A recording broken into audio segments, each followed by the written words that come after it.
أعوذ بالله من الشيطان اللعين الرجيم بسم الله الرحمن الرحيم فوض أمري إلى الله إن الله بصير بالعباد ولا حول ولا قوة إلا بالله العلي العظيم حسبنا الله ونعم الوكيل ونعم المولى ونعم النصير والصلاة والسلام والتحية والإكرام على الرسول المسدد المصطفى الأمجد المحمود الأحمد الذي سمي في السماء بأحمد وفي الأرض بأبي القاسم محمد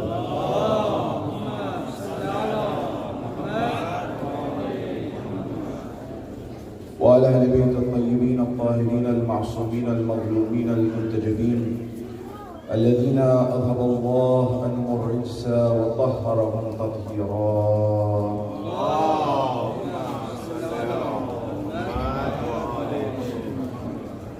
وقل رب اشرح لي صدري ويسر لي أمري واحلل عقدة من لساني يفقه قولي. أما بعد، قال الله تبارك وتعالى في كتاب الكريم بسم الله الرحمن الرحيم أم حسبت أن أصحاب الكهف والرقيم كانوا من آياتنا عجبا. صدق الله العلي العظيم. زينوا مجالسكم بالصلوات على محمد وآل محمد.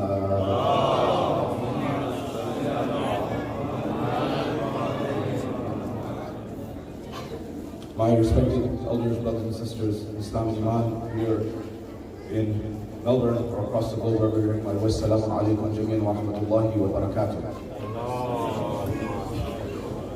The question, why are we here?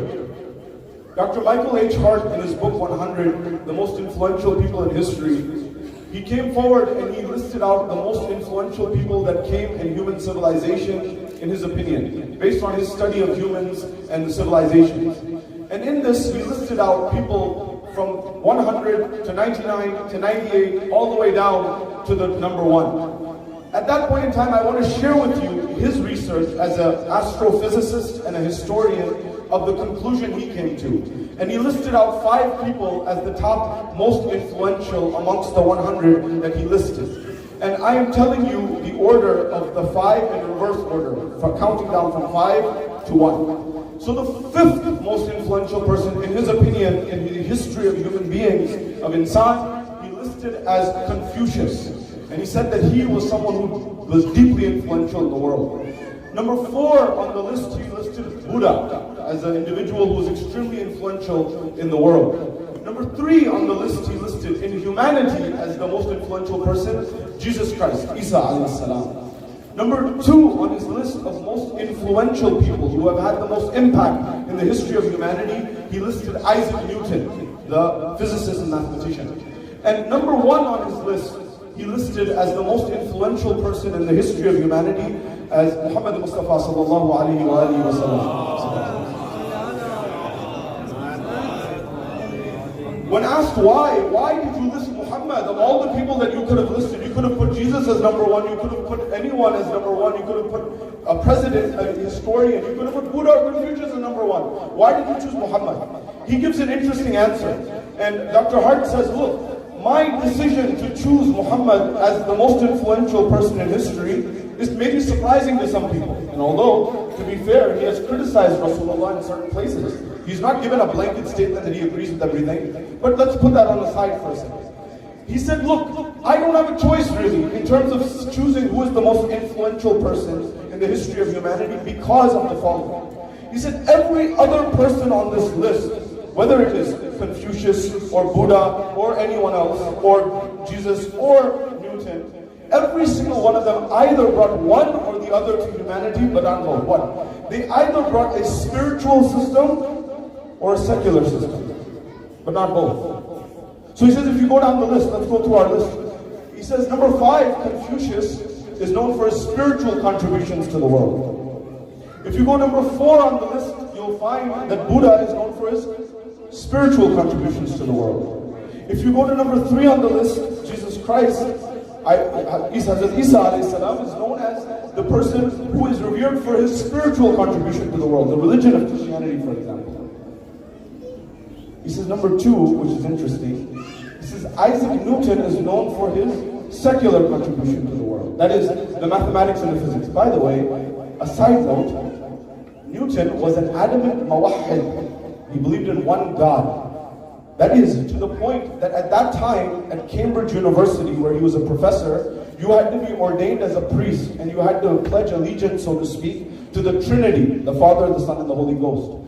And Newton, it's a fallacy that they say most scientists don't believe in God. Most scientists are in taqiyya in reality. And so this idea of Newton, he said, I believe in one God, and Jesus never said that he was God, or the Son of God. He said there is only one God, to the point that he got special exemption to be the Lucasian chair of mathematics and physics at Cambridge. But he's known for his secular contributions. Another time I invite you to read the views of Newton on God. It's interesting. Anyways, let's leave that to the side. But number one on the list, he said, I don't have a choice. Why? Because Muhammad is the only person on this list of all the people that I read in the history of humanity who brought a complete spiritual system to the world and a complete secular socio-economic system for the world. And no one else did this. That is, the contribution of this individual was so immense that he was someone who brought a religion as well as someone who brought a complete socio-economic system. So this is something that needs to be investigated and looked at in terms of why are we here? This individual, Sallallahu Alaihi Muhammad wa Ali Muhammad.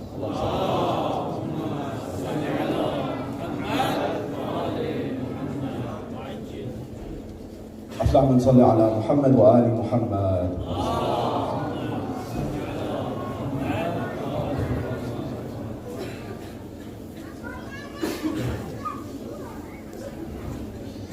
على حب فاطمة الزهراء صلوا على محمد وآل محمد.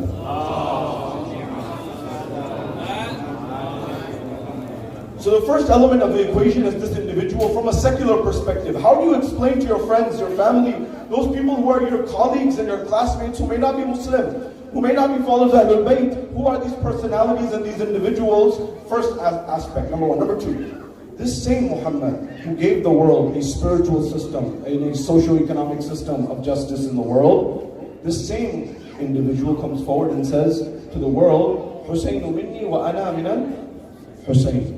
That I am from Hussain, Hussain is from me. That means that whatever my stand is Hussein's stand. Whatever my vision is Hussein's vision. Meaning that if you agree with this perspective, that Muhammad had an influence on the world, and he was changing the paradigm of the world, and he continues that no other person in a period of 23 years changed humanity like the way Muhammad has. If this same Muhammad is saying one thing, that same Muhammad is also the one who's saying that if you want to see the continuation of my message, you have to look at this grandson of mine, who by the way happens to be my grandson, but it's not because he's my grandson that you follow him. You follow him because God said so, that's it. And it's so happened that that is my grandson. Now, this is one aspect of the equation. This is one level. Number two, if you look at some of the greatest writers in history of poets, shu'ara, you will find the list of the world has number one on the list in terms of most selling, most read. You will find the likes of Shakespeare listed on this list. But today, second amongst this list, you will find a name which is not necessarily an English name at all. His name is Rumi, or Jalaluddin Rumi. And the world reads the poetry. And many people translate it into English and they try to find out what is Rumi saying, for example. Now whether you agree with him, disagree with him, leave that to the side. But who is one of the people that he was enamored by? That if you want to explain to the world, who are these personalities? Who are Muhammad? Who are Ali? Who are Fatima? Who are Hassan Hussein? Just look at the works. So if you're renowned to the world, if you're moved by Rumi, who was Rumi moved by? And if you go to the Diwan of Rumi himself, he says, As Ali amuz ikhlas amal. Learn from Ali the sincerity of action. Where did he say this? And when did he say this? He said this at that moment where Imam Ali alayhi salam was on top of his opponent who is fighting in the battlefield in the heat of battle. And the world was afraid of this opponent. And Ali was about to finish this opponent and could have at any moment in time. When this same individual spat on the face of Ali. And they asked Ali alayhi salam, they asked Amir al-Mu'mineen, they said, Ali, you were about to finish your opponent, but we were in the distance and we saw that you stepped away from him and then you stepped back. And then you finished him. Why? Why? That when you had the upper hand and you were able to finish him, you didn't, but you stepped away and then you came back. And he said that at that moment when I could have finished him, he spat on my face. And I did not want for one moment that my will and the will of Allah is separated in any way. So to show the world that Amir al-Mu'mineen did this. So that sincerity of action, ikhlas in his amal, was so much so that he was saying it's not about me at all, it's about God Almighty. And he said, this is self-control. This is sincerity. This is knowing who you are. This same Ali is the one whose son is Hussain. And that's why it's so important to know that Muhammad's stand is the stand of Hussain. Ali's stand is the stand of Hussain. The poet says, Ruhe aza hai baap, to beta namaz-e-deen. Masjid Ali ki hai to musalla Hussain ka. Masjid Ali ki hai to musalla Hussain ka. Jagir kibriya hui taqseem is tarha. Kaaba Ali ka arsh mualla Hussain ka. The poet says that when it comes to Hussain and Ali, one is the father, one is the son, but the spirit of the two is the same. And whereas when Allah's estate, in the metaphorical sense, was distributed, the house was the house of the father of Ali, because he was born in the house of Allah subhanahu wa ta'ala. And the arsh of Allah is known as arsh mu'alla, and Karbala, where Hussain is buried, is known as Karbala al-Mu'alla. That is, Allah subhanahu wa ta'ala, with respect to these personalities, has ordained for you and I to follow these personalities, so we understand who are our representatives to emulate in our lives. Therefore, in this brief discussion and this beginning of this conversation with you and I want to look at a few things so that we can lay a groundwork of the future of our community and where are we going. And why is this so important? So a few things that I want to look at with you tonight are, what is it that Islam encourages us and follows the Ahlul Bayt should focus on, and why are we here? What's the purpose of our gathering here and commemorating the Ahlul Bayt? Number one. Number two, with respect to this, what is the challenge that we are faced with in the modern world, in the modern society? Living in Australia, living in Singapore, living in Korea, living in America, living in London, living in the United Kingdom, living in France, living in wherever you may be, because the world is a global village today. What are some of the challenges, and what happens when you don't adapt to the times, and what are some of the consequences that we have already seen and we continue to see? Number three, how can you open your mind, and how can I open our minds to understand what is our vision, to understand what was Sayyid al-Shuhada's vision for what we should be doing and following and emulating and understanding about religion today? And how can we use that to become the best version of ourselves? And another element of this arrival, and tonight of course is a very special night, we'll be commemorating the arrival to Karbala and the departure from Medina towards Karbala, and why that's so important for us to remember, and why it is something that mourning actually makes us revive ourselves and show our living rather than dying. This is what we'll look at tonight, inshallah. Wherever you are, here in Melbourne or across the globe, wherever you're hearing my voice, send a salawat ala Muhammad wa ali Muhammad.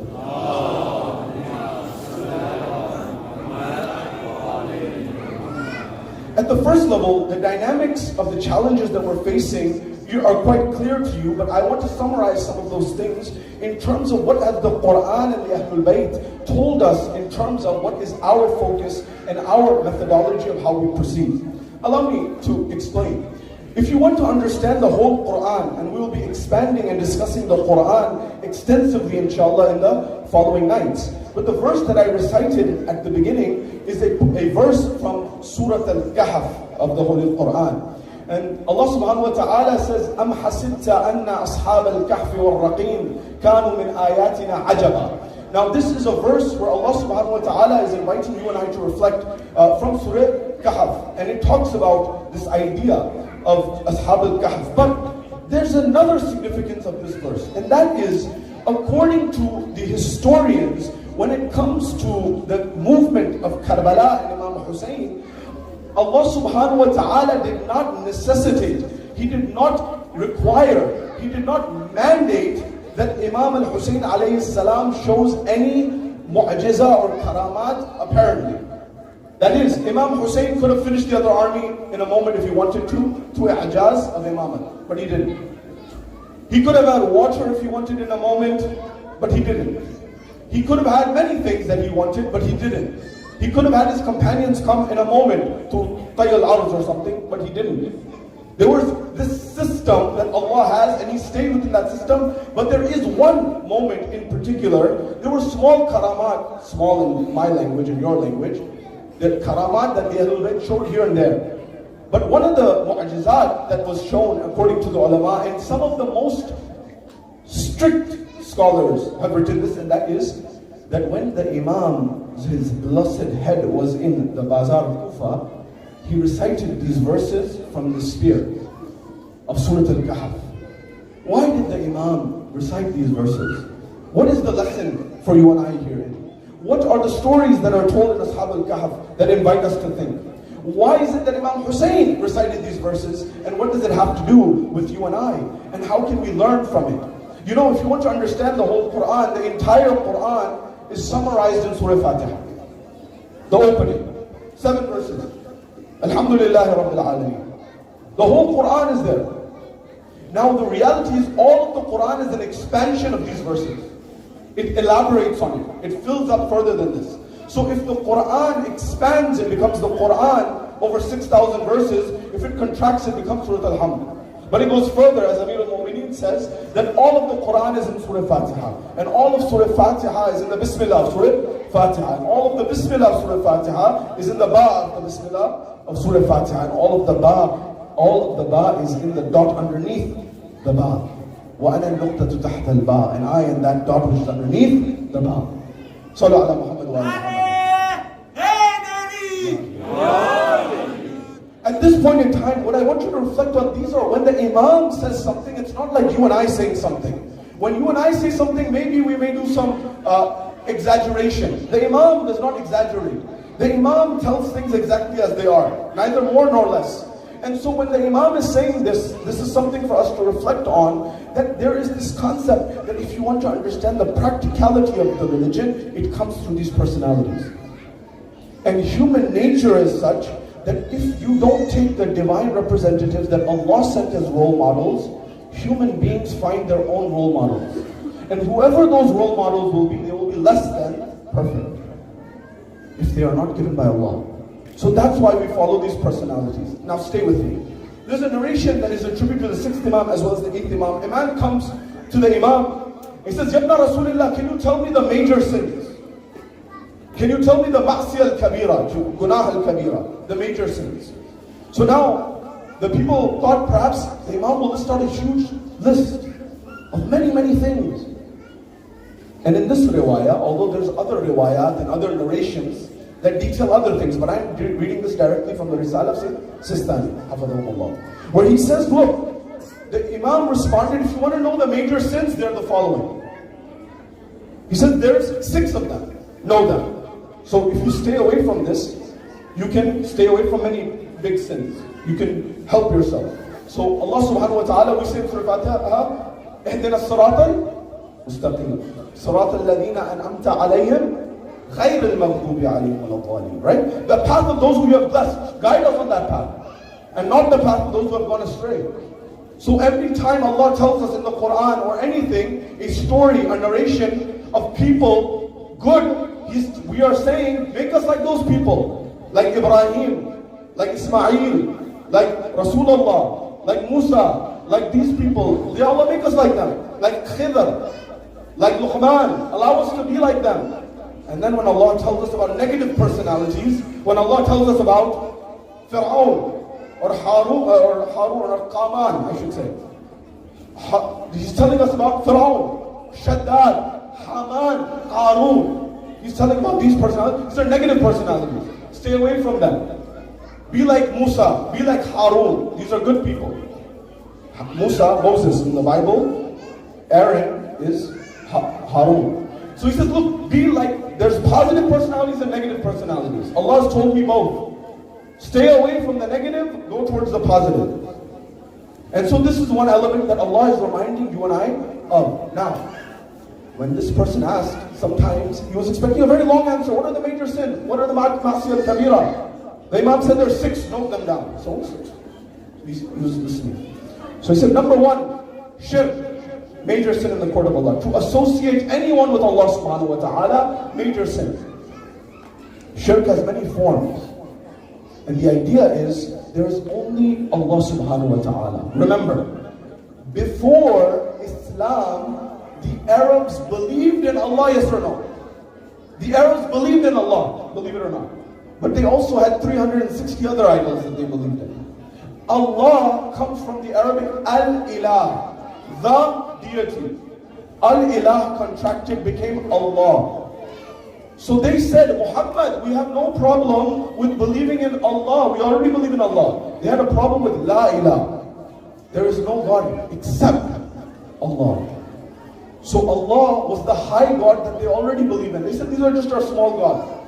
First principle in Islam, do not associate anyone with Allah subhanahu wa ta'ala. Do not commit shirk, number one. He says, number two, major sin, gunah al-kabira, in the court of Allah subhanahu wa ta'ala, is to kill any innocent person. Any innocent human being, you kill them, major sin in the court of Allah subhanahu wa ta'ala. As the Quran even alludes to, the one who kills an innocent person, it is as if he has killed all of humanity. And the one who saves an innocent person is as if they save all of humanity. So number two, he says, to kill an innocent person, major sin in the court of Allah subhanahu wa ta'ala. Number three, he says, to run away from the battlefield of jihad. To run away from, now jihad is not a term that means holy war. You and I need to know the Quran and we need to know our religion, otherwise other people are going to start telling us our religion on the news channels that you may have around your world. So the word holy war, or the phrase holy war, is not in the Quran. The word jihad is, which comes from juhad. Juhad means to struggle. Have you heard of a word called mujtahid? The root word of mujtahid is also juhad. To struggle, the one who struggles for knowledge. Where Rasulullah himself says that the major struggle and the minor struggle is on the battlefield. The major struggle is right here. In the soul, in the chest, in the heart, in the nafs. That's the major struggle. So he says, number three, to run away from the battlefield of jihad. Number four, to accuse an innocent woman of indecency. Number five, he says, to disrespect one's parents. To do disrespect of your parents is a major sin in the court of Allah subhanahu wa ta'ala. Now, disrespect can mean many things. But I'll tell you one thing. The standard of Islam is more strict than, or more respectful for parents than the other standards of our society. Someone may say, what does it mean to do good? We'll come to that in a few nights. But the Imam says, to disrespect one's parents is a major sin in the court of Allah subhanahu wa ta'ala. Number six, he says to steal the property of an orphan. An orphan, a yatim, someone who has lost their father, they lost their mother, and there's no one to look after them, and they have property. They have money or something that belongs to them, that is their right, and you steal it, it is a major sin. Remember, Amir al-Mu'mineen in his wasiyah, in his will, he writes a point of emphasis. He mentions a few things, and he says, make sure you never forget them. He says, one of them, he says, is Allah, Allah fil Quran. He says, by Allah, do not neglect the Quran. Allah is a point of emphasis. And then alongside that, he says, Allah fil aitam. By Allah, do not forget the orphans. So if you and I, as followers of Ahlul Bayt, does it mean that ibadah, worship, and commemorating the Ahlul Bayt is simply just namaz, roza, hajj, zakat? Or are there some hukuk Allah and there's some hukuk al-ibad, some rights of the people? And in that you will find, how did Amir al-Mu'mineen, how did Imam Sajjad, how did the Ahlul Bayt spend their days and nights? And you will find that Amir al-Mu'mineen spent his time looking after the orphans. He spent his time looking after the poor of society, looking after the most marginalized members of society. So number six is to steal the property of the orphan. Now this man thought that his list was complete. But the Imam said number seven is ta'arrub ba'd al-hijrah. At this point in time, the man said, ta'arrub ba'd al-hijrah? What is this? He said 2 points. He said, Yabna Rasulillah. First of all, I know that when you say something, you don't make a mistake. He was a Shia, he was a believer. He was someone who had some ma'rif of the Imam. So say something wrong, you don't make a mistake like this. You know, sometimes a teacher, they give a trick question or something to make the student think. So the Imam here says, very good, you picked up on this, you noticed this. I said 6, but there were 7 that I just mentioned. And he says, the reality is, Ta'arruf Ba'd al-Hijrah and Shirk are one and the same. So now, he's saying the last one and the first one are the same. How? And what is this? And this is what I want to come to in the next level of this conversation. Sallu ala Muhammad wa ali Muhammad.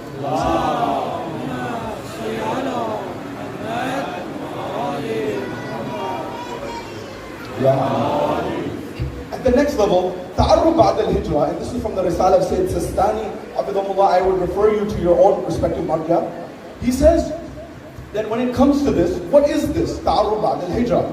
And he says it is to leave a place where you are able to practice your religion, to go to a place where you are no longer practicing your religion, in a way that you are no longer staying away from muharramat and you are not adhering to wajibat.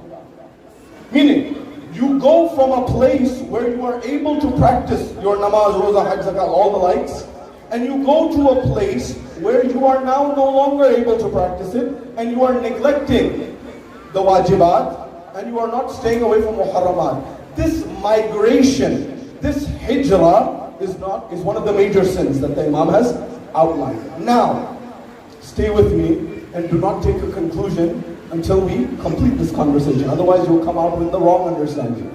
Now, in this same line, there are some exemptions and some exceptions that we need to be aware of, number one. Number two, notice that I did not say go from a Muslim country to a non-Muslim country. Because that's not what the riwayah says and the narration says, and that's not what the scholars say. There are many quote-unquote Muslim countries where it's more difficult to be a Muslim than there are some non-Muslim countries where you can be much freer in your practice of Muslims. So this is where we need to be very clear about the dynamics of the equation. I'll give you an example. One day I was flying back from, I was at Dubai airport. And at Dubai airport, I'm standing there at the podium and desk and I put my passport down and the person begins to go through my paperwork. And the person next to me, they come and they put down one passport and another passport. And I noticed that there's only one person there. Why did he put down 2 passports? And at that point in time, I noticed this was a local or someone from that region, and he had not only one passport for himself, but when I looked at his shoulder, he had, mashallah, a bird on his shoulder, a falcon. And mashallah, his falcon also had a passport for himself. Muslim brother, no passport. Falcon, alhamdulillah, gets a passport. So this is our world in 2021, 22, 23. So at that point in time, this is one dynamic of the equation. Now stay with me here. What is an example of an exception to this migration where you're able to migrate? By the way, and you can check this in the Risala of your respective marja, where they say, look, this is an individual decision that every baligh, aqil individual needs to make themselves. What does that mean? Example, if there is a family, let's make it easy. Family, husband, wife, child, girl, daughter, and a son. Let's make it easy. Let's say all of them are over 16 years, 15 years plus 16 years. So it's easy. Everyone's baligh, wajib, aqil. Now, the father says, I feel I can make this migration, this hijrah. Nothing will happen to my iman and my belief system and my practice. I can make it. He can go. The wife says, I believe that I can make this migration, I can make this movement. Nothing will happen to my iman, my aqidah, my practicing of Islam. No problem.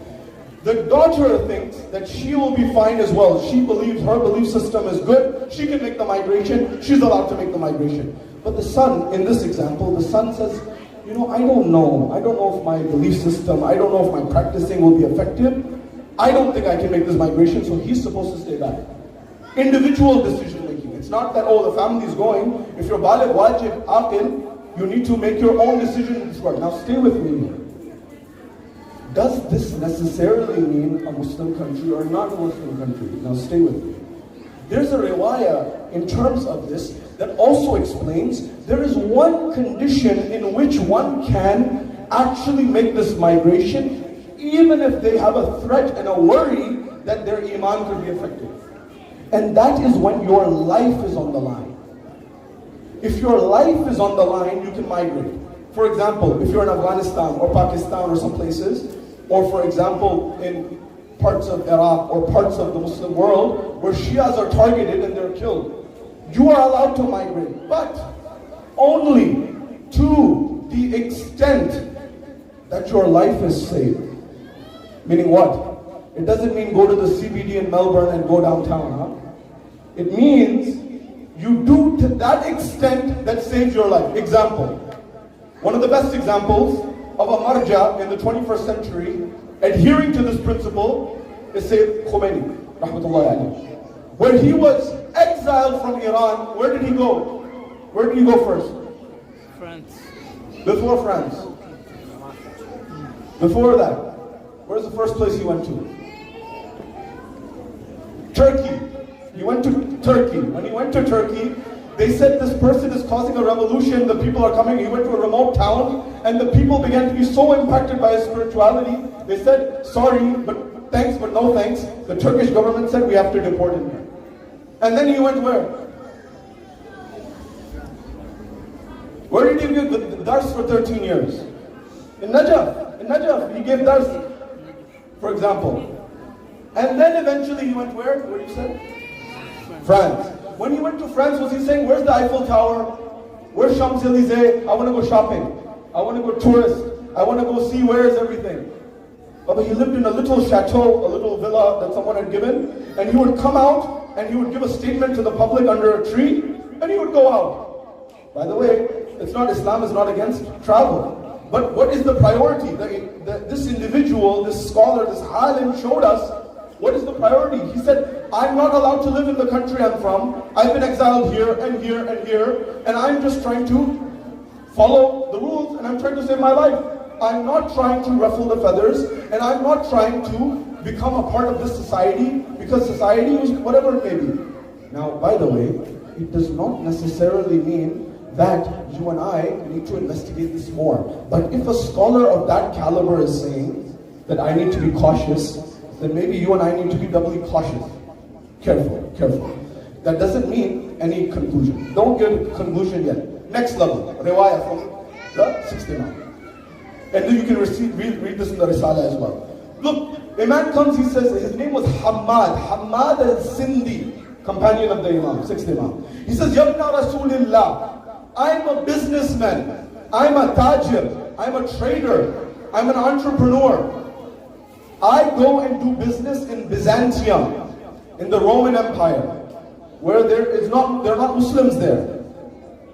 And when I go there and I come back to Medina, the Muslims, they make fun of me, they make jokes. And they say, Hammad, you go so much to those places, one day you're going to die. And if you die there, you will die and you'll be raised amongst those people. So when he said this, he said, Yabna Rasulillah, I want to know from you. They say this to me, and I'm a merchant, I'm a businessman, I'm going there for business, and I'm trading. When I do this, does that mean that what they say is true or not? I want to know from you. So the Imam, look at the wisdom and the hikmah of the Imam. You know, in our world today, straight away someone asks a question, you want an answer right away. And you want an answer that's very quick. The Imam said, hold on a second. Hammad, explain something to me first. He said, before I answer your question, I have a counter question or two for you. He said, yes, Ya Ibn Rasulullah, please. This is ilm. You know, the ability to branch knowledge into different dimensions.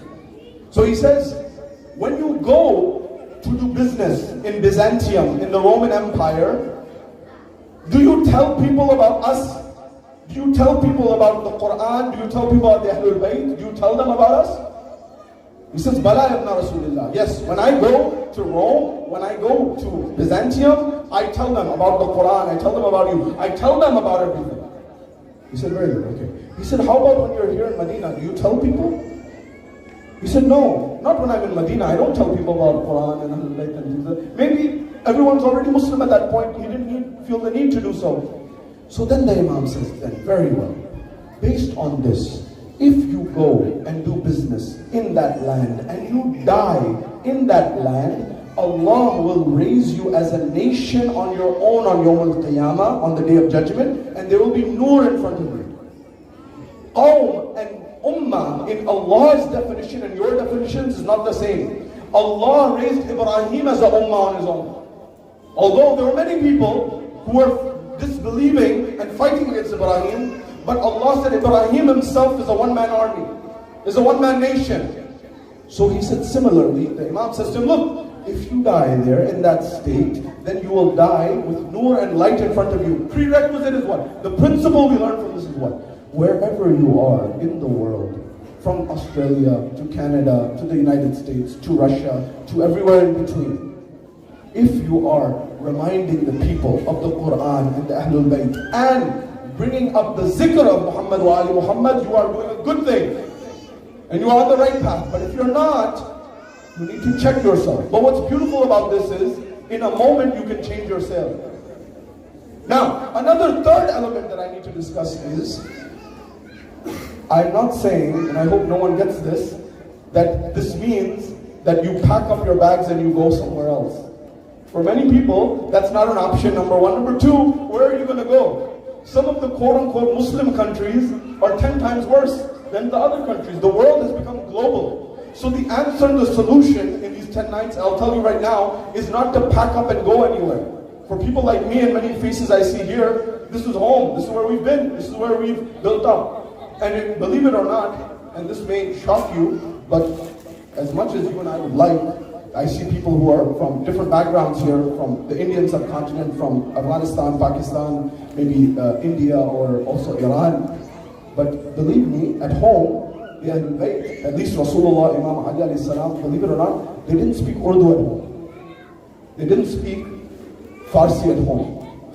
Although they knew all these languages, by the way, because there are riwayat that people used to come from Sindh and other places, and they would speak to them in their language. But at home, oftentimes they were speaking Arabic, and then later on, there were other dynamics. But predominantly that was the language. So why am I saying this to you? Language has a beautiful elements in it.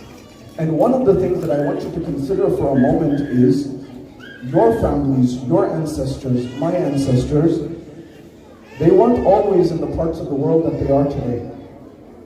But remember, the most valuable thing that you possess in life is not your bank balance, your car, your house, your education. Although those are all important, those are not the most valuable thing. The most valuable thing that you possess is your love of the Ahlul Bayt. And the reason for that is, it is the spring of all the good that you do in your life, or at least it's supposed to be.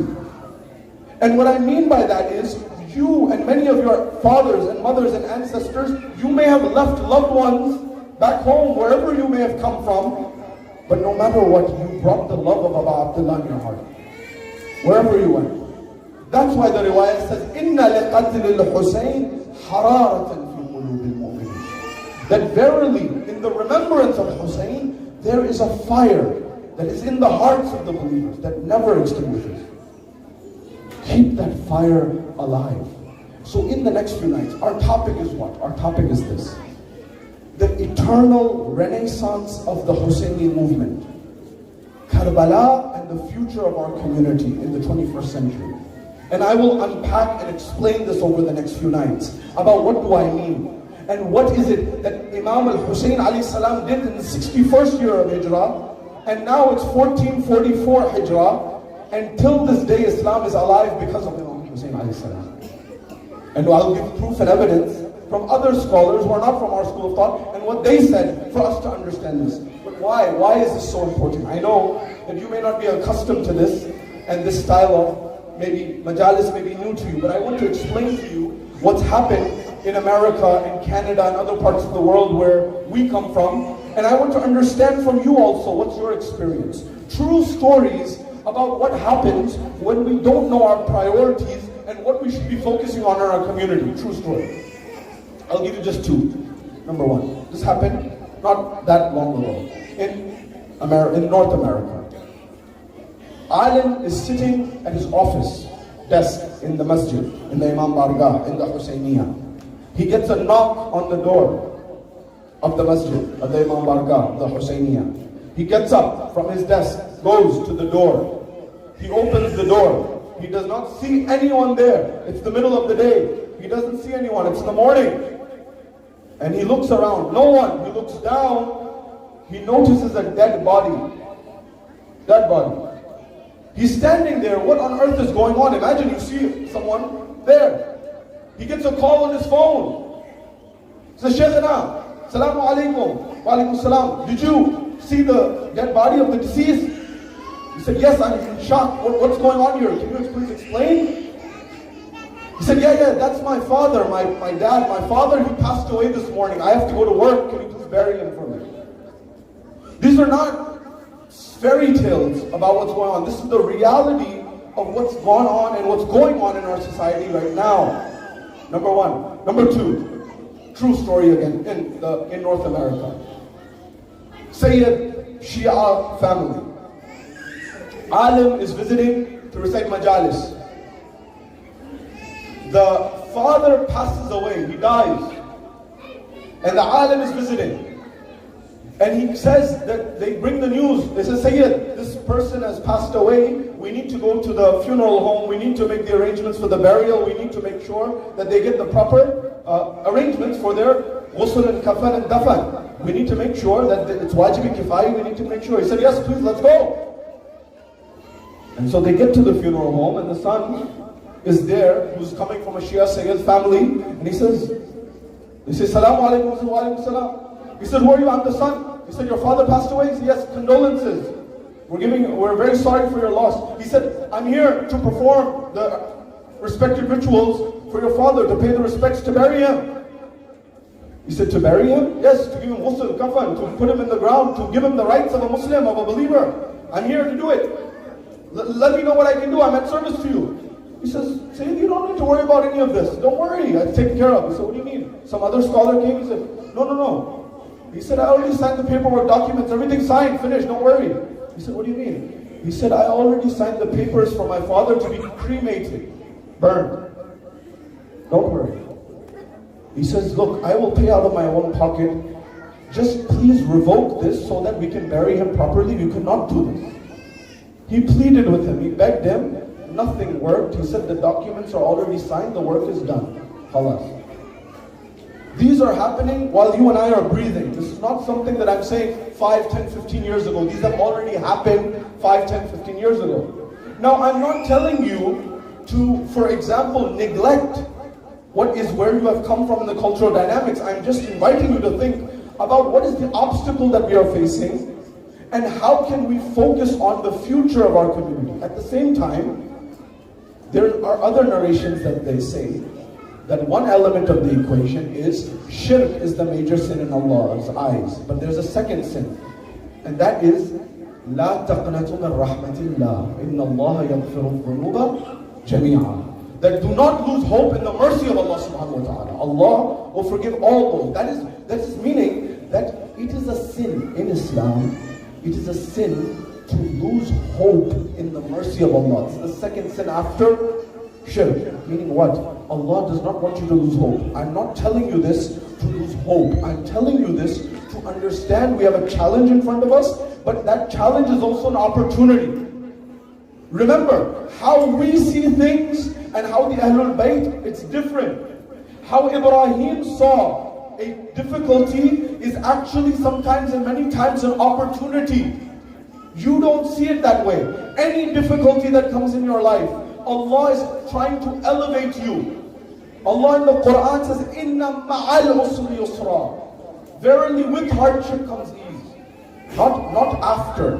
Some people say, they're saying after hardship comes ease. No, ma'a means with.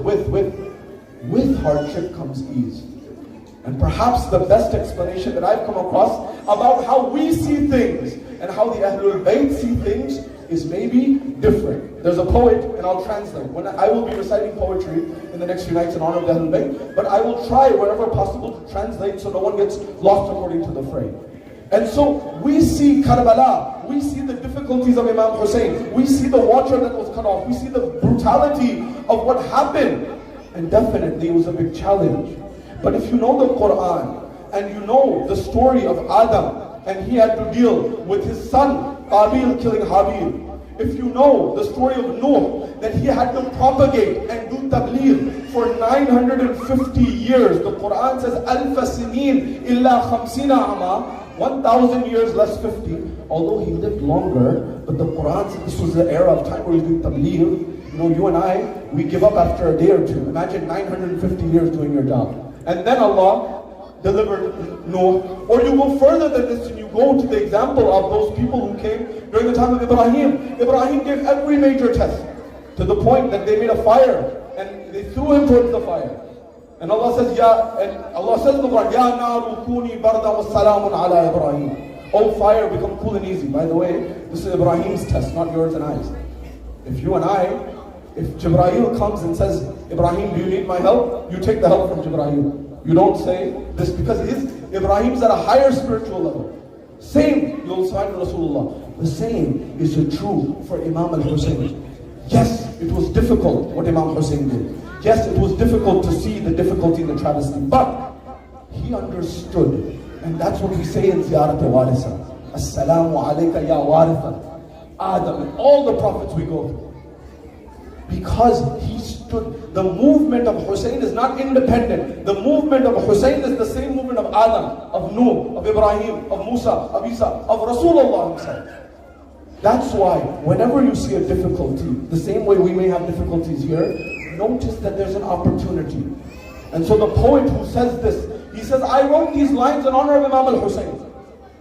And he's not someone who's considered necessarily, he's a poet named Faraz, Ahmad Faraz. He says, हर्फ ताज़ा की तरह किस्से पारी ना कहूँ, कल की तारीख को मैं आज का आईना कहूँ, और इश्क की राह में जो कोह गरा आता है, इश्क की राह में जो कोह गरा आता है, लोग दीवार कहें मैं तो इसे जीना कहूँ. This idea that he's saying that Imam Hussain, you and I think that Imam Hussain was demoralized. No, he saw the travesties. You think that this is a big mountain that is an obstacle in the way. I see this as a ladder case, a staircase to the divine. How you see the challenge is how you will act upon it and how you will move forward. There's much to say. I'll build on it. In the next few nights, we'll be discussing some of the big questions that you have, that I have, about why do I need religion in the 21st century? Is there any benefit or not? Number two, why is Islam the right religion? What is the proof and the evidence of God, or is there any? What is the future of our community in the next 50, 100, 200 years, based on the history of other communities who came here before us? What is it that the Ahlul Bayt ultimately wanted, and what Allah wanted? And how can we learn from that? Does Islam say anything about career development, my job, my business, my life? If Islam is a complete way of life, does it tell me anything like this? What are the different categories of knowledge? And why did Islam emphasize knowledge so much? And finally, the big question that we'll try to answer is, why am I here, and why did Allah subhanahu wa ta'ala create me and you? What is the purpose? And why are we particular here in a place like Australia? Why are we in Canada, United States, for those who are listening, wherever they may be listening? Why are we in that part of the world, and what is our goal and our mission? All of these things will be covered, inshallah, to your satisfaction, inshallah, if you stay with me in the next few nights.